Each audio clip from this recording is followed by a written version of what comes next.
isso aqui é um agito, esse Cobcast, entra um, sai outro, e agora uma especialíssima também no esporte, embaixadora do Comitê Olímpico do Brasil, embaixadora do time Brasil, Natália Falavini, a medalhista olímpica do Taekwondo. Vou falar agora Taekwondo. Bem-vinda, que alegria tê-la aqui. Obrigada, é um prazer. Obrigado, Beth. Obrigado, Nardini. E fico muito feliz de poder falar um pouquinho aqui dessa minha experiência em Paris, nesse programa novo do COB, que é o de Embaixadores Olímpicos.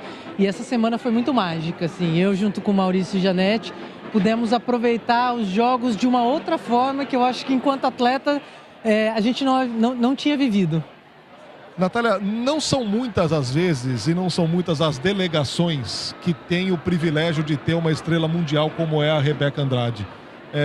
O olhar da ex-atleta, o olhar da agora embaixadora sobre alguém deste tamanho numa edição olímpica em Paris, depois de uma edição olímpica em que o público não esteve presente.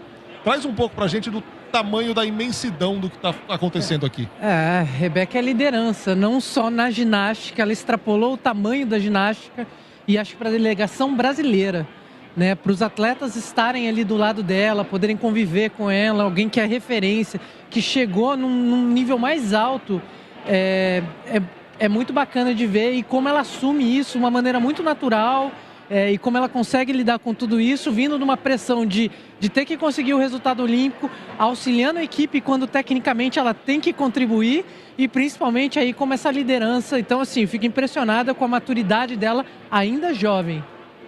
Você sabe bem essa evolução, né? Porque você foi medalhista em Pequim em 2008, bronze.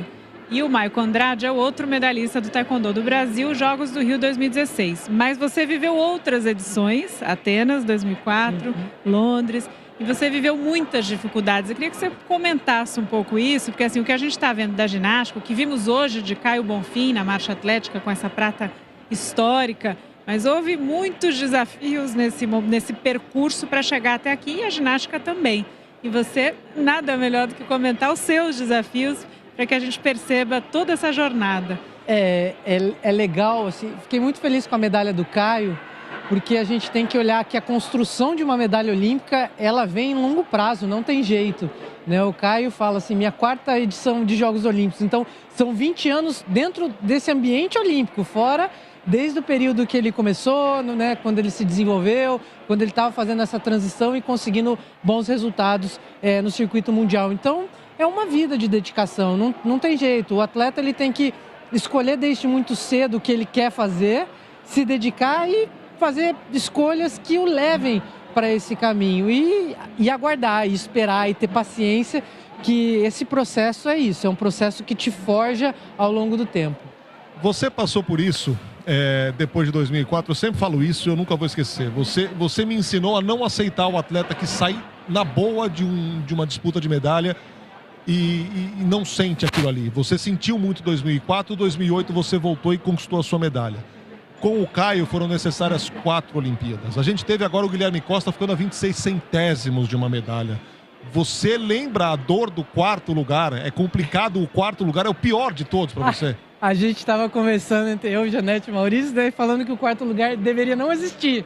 Você fica de sexto para frente, para trás, assim, não tem jeito. O 4º lugar, ele é dificílimo, porque é uma diferença muito grande, assim, é uma dor muito grande chegar tão perto, tão próximo, milésimos, e você sair de mãos vazias. Mas eu acredito que o ensinamento do 4º lugar, ele é muito precioso. Então, assim, ele deveria não existir pela dor que ele te causa, mas ele também te ensina muito. Acho que ele te ensina mais do que qualquer outra colocação. Perfeito. E o Bruno Fratos também, quando ele aborda o Guilherme Costa depois, ele fala isso. Cara, eu bati a cabeça na parede 2 vezes. Na terceira eu vim aqui e peguei. Então, é o que você falou. Te deixa mais forte, te dá mais casca, mas haja resiliência, haja motivação para ir buscar de novo. Eu acredito muito no atleta que fica em 4º e volta para um ciclo olímpico falando, agora eu vou. Porque é esse que ele entende o peso dessa oportunidade. Isso vale para qualquer um de nós. Quantas tentativas a gente não tem nos nossos negócios diariamente e que os atletas tanto nos mostram, e são mais histórias aqui em Paris a esse respeito. Tem uma série que você participou do Canal Olímpico do Brasil, Olimpicamente. A gente vai soltar um trechinho. O que um campeão, o que uma mente olímpica como, né, uma mente olímpica tem que funcionar. Vamos ouvir.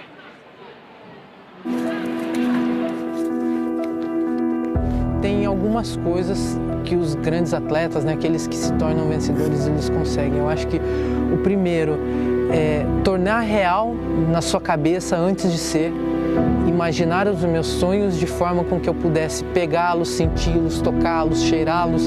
Então trazer essa experiência e torná-la viva antes de acontecer. E eu acho que o segundo é saber conviver no desconforto. Porque a vida de um atleta, ela é repleta de desconforto. Desconforto, essa palavra, desconforto. É o desconforto físico constante, não tem atleta de alto rendimento que não conviva com desconforto e dor. E principalmente o mental, a inquietação, o buscar sempre, o sentir também depois de uma derrota e levantar, a forma como você levanta.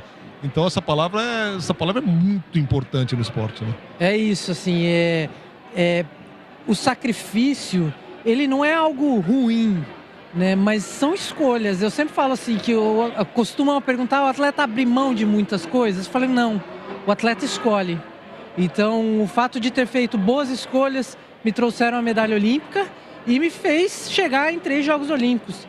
Eu tive colegas que tiveram outras escolhas e não tiveram o privilégio de chegar até aqui. Então eu acho que o atleta entender que esse desconforto vai fazer parte, que esse sacrifício é um processo, porque dentro de uma caminhada olímpica você tem treinos para o corpo, você tem treinos para a mente e você tem treinos para o espírito. Então tem hora que você tem que forjar o seu espírito para estar pronto, né? A sua alma para estar pronta para receber e para buscar essa medalha que te coloca num lugar diferente. E você agora nessa função de embaixadora do time Brasil, tá conseguindo passar essa experiência? Claro que imagino que sempre aprendendo, porque a gente nunca para de aprender. O que mais você está observando dos esportes, aqui da dinâmica de Paris, dos atletas, enfim, o que mais te chama a atenção de tudo que você está vendo, que são muitas coisas. A gente fica assim, né, inebriado, porque são tantos conteúdos, tantas coisas interessantes, mas o que você pode dividir com a gente? Eu fico feliz em ver. É claro que a gente sempre busca medalha, e a gente, brasileiro, é exigente, né, de querer quantidades. A gente sabe que nos Jogos Olímpicos é muito difícil, mas me deixa muito feliz ver modalidades novas e modalidades em blocos finais.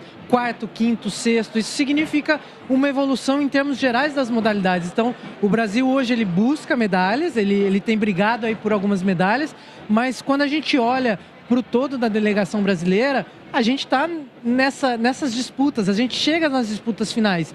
E isso significa que os investimentos estão sendo melhor direcionados, que os atletas estão conseguindo esse desenvolvimento. Então, isso me deixa bastante feliz, porque é um processo, né? Vai vir sempre um primeiro, né? O primeiro bate na trave, depois vem um outro, consegue a medalha, até surgir um grande nome, como veio a Rebeca. Ela é uma construção de muitas outras ginastas ao longo do processo. Então, até se chegar a uma equipe, isso vai acontecer com outras modalidades, se souberem aproveitar bem esses atletas referência. Assim, você ter alguém disruptivo dentro de uma modalidade é muito importante para você criar uma cultura vencedora dentro da modalidade. Natália Falavinha, primeira brasileira medalhista do taekwondo na história, só que esse nem sempre foi o esporte dela, não. Vamos dar uma olhadinha?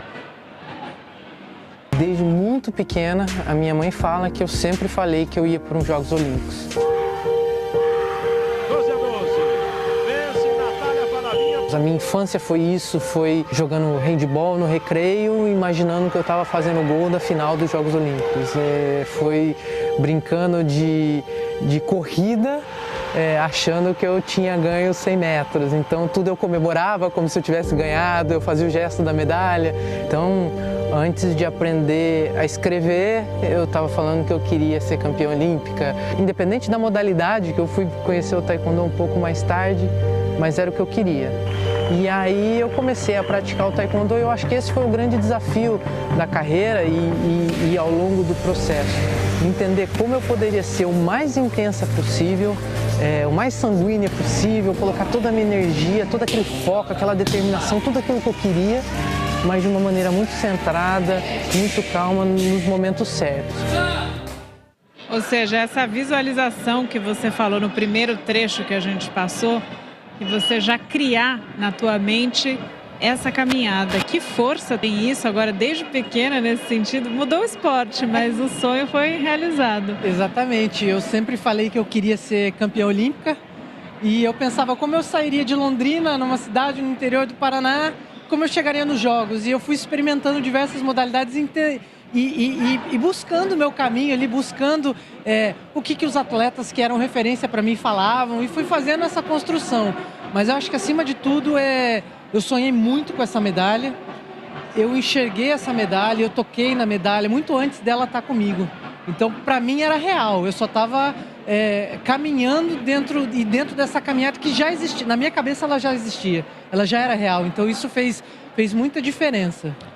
Handball, taekwondo, essa medalha passaria por muito choque, né, de qualquer jeito, porque são duas modalidades que não tem moleza não, o contato físico é constante, é frequente. Acho que eu sempre gostava dessa coisa de resolver, mas é porque eu era muito intensa. Muita energia. Muita energia, e aí o taekwondo, eu nunca gostei de arte marcial, nunca me interessei. Quando eu encontrei o taekwondo, aquela dificuldade de achar o equilíbrio, aquele desafio é o que me fez ficar e eu acho que eu consegui me dar bem nessa questão de equilíbrio. Sensacional. Natália Falavinha, embaixadora do time Brasil, presente aqui ao Cobcast para encerrar essa edição.